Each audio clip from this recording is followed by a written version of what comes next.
ao vivo lá do Arraiá Quatro Mãos. Daqui a pouquinho nós vamos dar prosseguimento à nossa entrevista, senhor Diego Emi. Exatamente, agora nós vamos entrevistar o Dr. Álvaro Bontantu.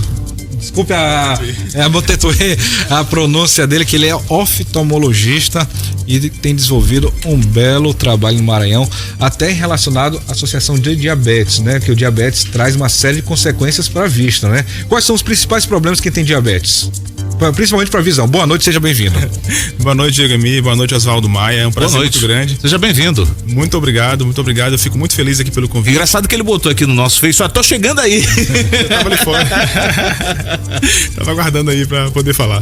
Mas assim, muito bom, parabéns aqui pela rádio, ainda não conhecia, realmente estão de parabéns, um ambiente incrível, muito lindo mesmo.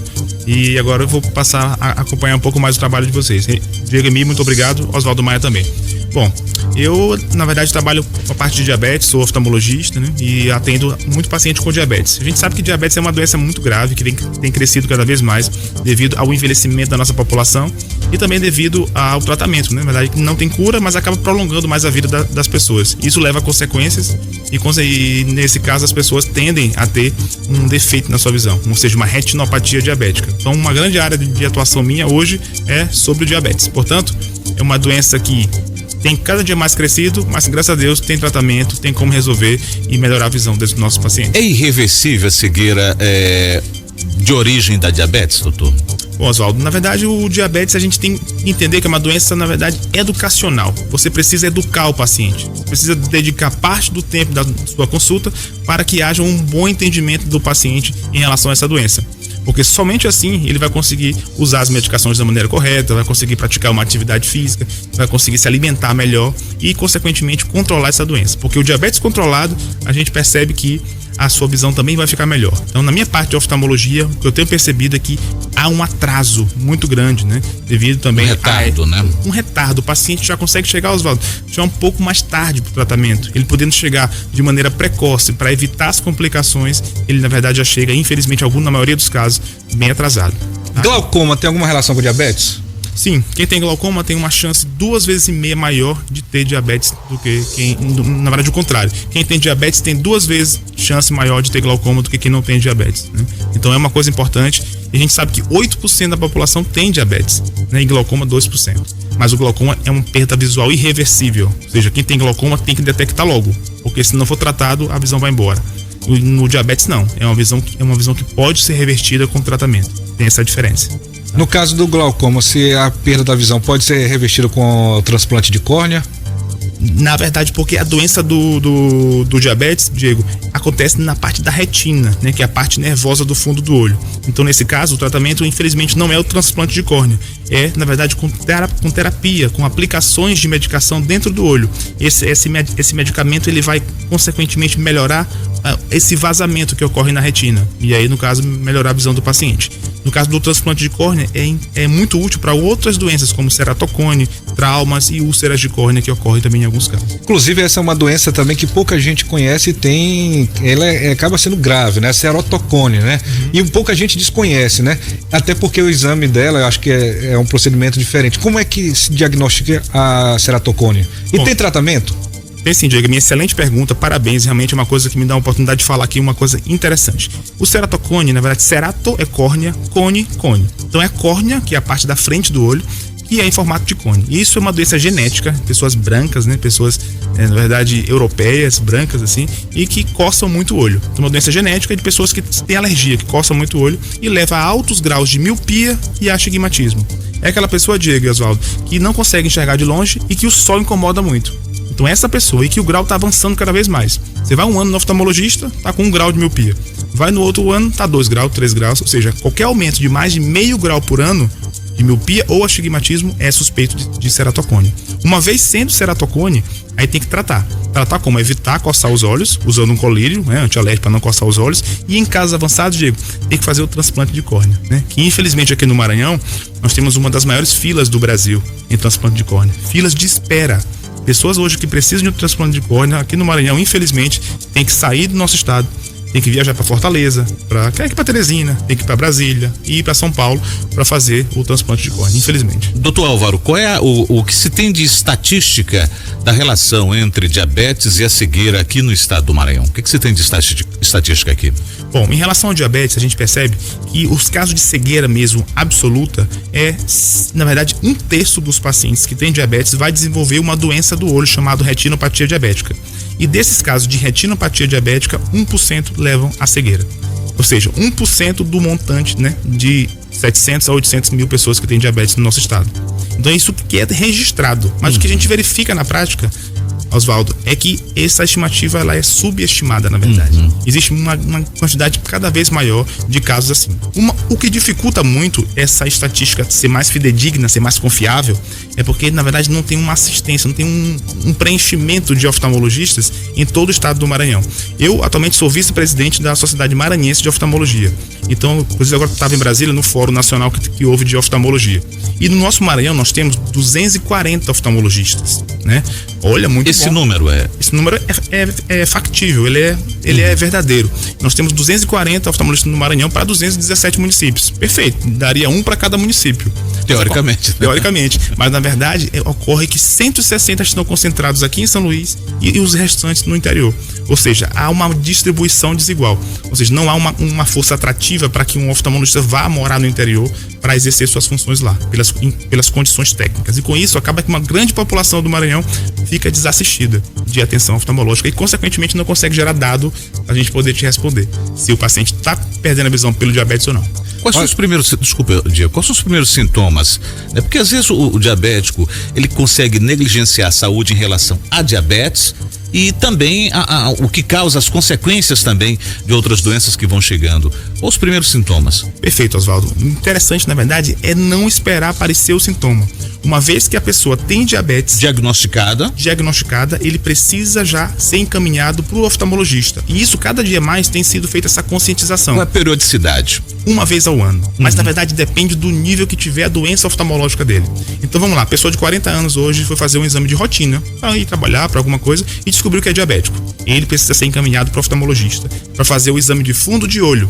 É o exame de mapeamento de retina. Esse exame, Diego, ele vai permitir que a gente avalie se há alguma lesão no fundo do olho característica do diabetes. Correto. Se houver um tipo de lesão, você vai classificar. Se estiver leve, moderado ou grave. Se tiver leve, uma vez por ano. Se tiver já de moderado ou grave, de 6 em 6 meses. A frequência diminui. Então você fica acompanhando mais perto o paciente, entendeu? Na verdade, sintomas, quando aparecem os sintomas, é porque já há um comprometimento muito grande já do olho do paciente. Então o ideal é a gente ser proativo, o paciente ser proativo, ele conseguir já ir procurar o médico, na verdade, antes de aparecer o sintoma. Mas quando eles aparecem, pode ser um embaçamento visual, pode ser manchas escuras passando, as chamadas moscas volantes, que passam na visão da pessoa, ou então uma cortina preta, que aí é um descolamento de retina. Ou então, de repente, em alguns casos, Oswaldo, o paciente acorda de manhã e a visão está completamente turva. Ele não enxerga de um lado. Isso é uma hemorragia que ocorre dentro do olho, em alguns casos também de diabéticos. Olha, Oswaldo Maia, o doutor Álvaro Bontantu, ele também é autor... Bontetuit. Ele também é autor, juntamente com o deputado Arnaldo Melo, da Lei 11.018, a lei que torna obrigatória a realização do teste do olhinho em todos os recém-nascidos do estado do Maranhão. Ao todo, 115 mil crianças por ano nascem no nosso estado e não faziam esse exame. O que é o teste do olhinho? Será que eu fiz esse quando eu nasci? Certamente não. Vamos fazer agora aqui no Diego, no meu amigo Diego, no meu amigo Oswaldo Maia. Muito bom, Diego. Obrigado pela referência. Fico muito feliz. Eu morava em Brasília, sou maranhense, claro, com muito orgulho, nasci em São Luís e fui morar em Brasília para estudar, fazer mestrado, para fazer minha especialização em retina que eu fiz lá, e voltei agora 1 ano para o Maranhão, 1 ano e meio tô aqui. E percebi que aqui recebia muitos pacientes já com 4, 5 anos de idade, crianças com diagnósticos que deveriam ter sido feitos, Oswaldo, bem no começo da vida, além da fase ainda de recém-nascido. Peraí, alguma coisa está errada aqui, percebi. E aí eu percebi, na verdade, que aqui no Maranhão ainda não era uma lei, ou seja, não era obrigatório. Claro que algumas maternidades aqui já realizam o teste do olhinho, mas não era uma obrigatoriedade. Então tinha muita criança que passava em branco, que não fazia esse tipo de exame. E aí eu pesquisei e percebi que não era uma lei. E aí fiz uma postagem no Instagram, olha o impacto disso, viu, Oswaldo? E o Diego. E aí vários deputados vieram nos procurar e o Arnaldo Melo é um amigo nosso, é um médico muito comprometido com as causas sociais. Ele realmente se dedicou, e aí eu fiz o projeto de lei e ele apresentou na Assembleia, e aí graças a Deus foi aprovado com unanimidade, ainda agora no mês de abril, foi até o abril marrom de combate à cegueira. E em maio já o governador Flávio Dino, de maneira imediata, sancionou essa lei sem vetos, e aí já passou a vigorar, na verdade passa a vigorar daqui a 90 dias. A partir do dia 3 de agosto, essa lei passa a vigorar aqui no nosso estado do Maranhão. E na verdade, Diego, o grande diferencial desse projeto é que aqueles casos, ou seja, 115 mil crianças agora passam a ter direito de fazer esse tipo de exame de maneira gratuita.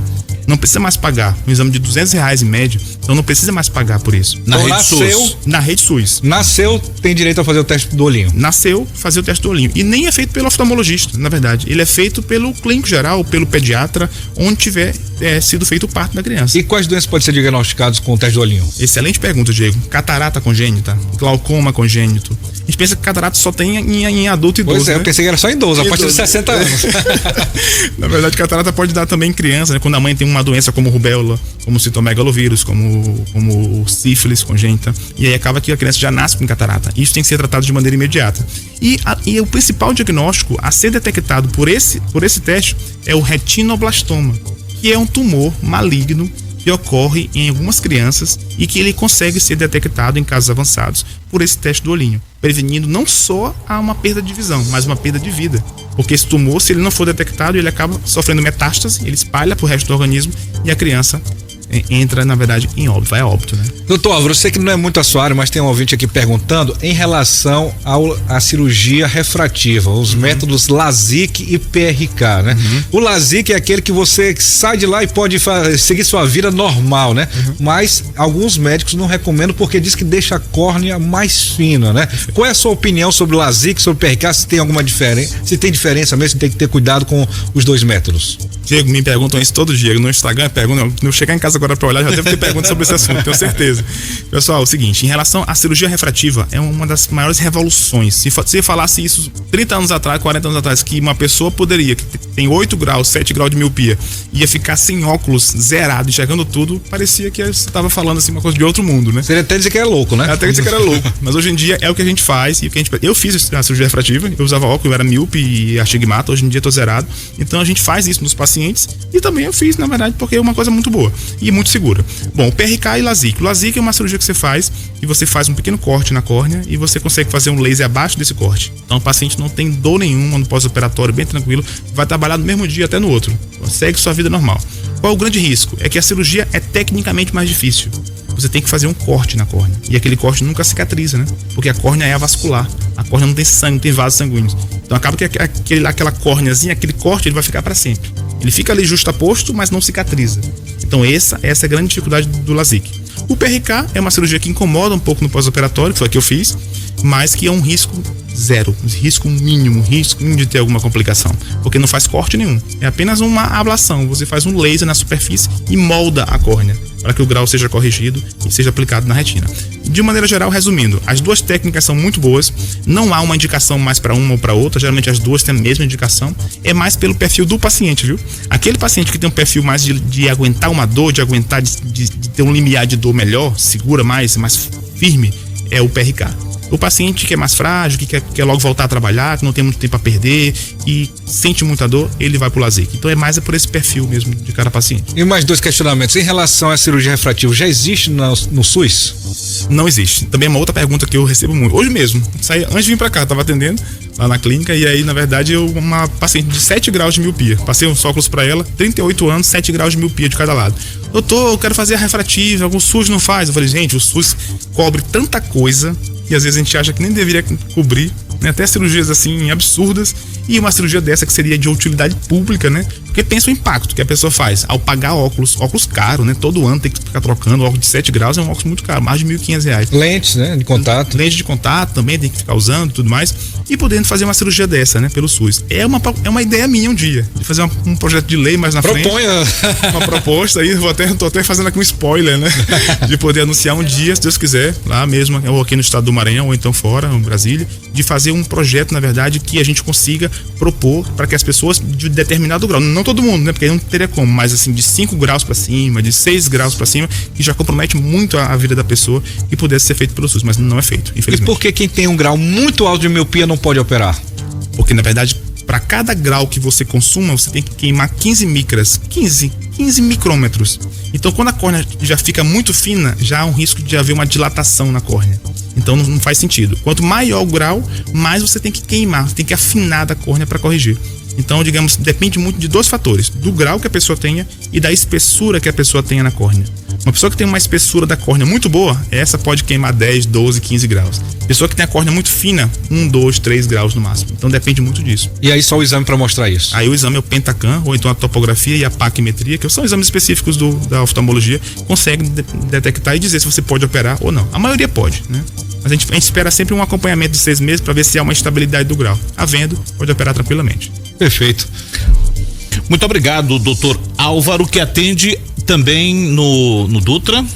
Não, na verdade, eu atendo no HRO, que é o hospital que tem aqui, o Hospital São Domingos, que tem aqui, no Golden Calhau, aqui próximo. Atendo também no Maiobão, na clínica no Maiobão, que a gente tem. E, no caso, atendo no Centro de Olhos, que é na Rua Rio Branco. Que é dia de sexta-feira que eu atendo lá na Rua Rio Branco. E também tenho, na verdade, em Pinheiro, né? É onde eu dou aula, sou professor de medicina. Que bom. Sou professor de medicina da UFMA, dou aula de medicina lá em Pinheiro, no campus de medicina. E até que mando um alô para meus alunos que estão me ouvindo de lá. Eu avisei ontem na aula que eu iria estar aqui nesse programa, né? Já dou aula lá há 3 anos e meio. Inclusive tá formando a primeira turma agora, né? Exatamente, eu sou paraninfo da segunda turma de lá. Eu até mando abraço aqui tanto pra primeira turma, que eu tenho um carinho muito especial também, porque eu sei que passou por muitos desafios, passou por muita coisa e hoje vão conseguir se formar e são alunos espetaculares. Serão médicos aí geniais, vocês vão estar nós estaremos bem assistidos pelos médicos que estão se formando lá em Pinheiro. E a segunda turma, que eu sou paraninfo, no caso, eu também mando aqui um abraço e dizer que estamos aqui aguardando vocês e até um espaço aqui de repente para falar um pouco sobre isso também, os alunos de medicina falarem, que realmente é uma coisa muito boa que ocorreu essa disseminação dos cursos de medicina aqui pro estado do Maranhão, que precisava muito, né? Que não ficasse muito concentrado só aqui na capital. Agora tem já em Pinheiro, tem em Imperatriz e tem o EMA, né? Que é lá em Caxias. Com isso o estado do Maranhão consegue, na verdade, ter esse preenchimento todo, né? Muito obrigado, doutor Álvaro. Bota em tweet, seu Diego Emir.